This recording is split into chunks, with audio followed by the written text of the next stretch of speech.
Base करतो आपल्याला हे 3 फुटाचं अंतर सोडायचं आणि असं मार्किंग करायचं. बरं मार्किंग आलं ते मार्किंग खाली आलं. मार्किंग यासाठी केलं आहे की या गोलाच्या आतमध्ये 3 रंग टाकायचे. पहिला रंग त्या मार्किंगवर टाकला. दुसरा रंग टाकताना आधीच्या रंगांमध्ये थोडंसं त्याला मिक्स करून टाकलं. तिसरा रंग हा मध्ये पूर्ण भरून टाकला. हा झाला बेस. बेस केल्यानंतर सेंटर पॉईंट काढायचं. आता सेंटर आणि डिझाईनचा सेंटर आपण एकमेकांना फक्त मॅच केलं. आता जाळीवरती पांढरा, पिवळा आणि पोपटी हे रंग फिक्स आहेत. डिझाईन कोणताही असलं तरी लाईट कलर असल्यामुळे बेसला वापरायचे नाही.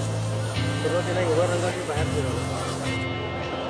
त्याच्याखाली पिवळा रंग आधीच्या रंगांमध्ये थोडंसं ओव्हरलॅप करून फिरवला.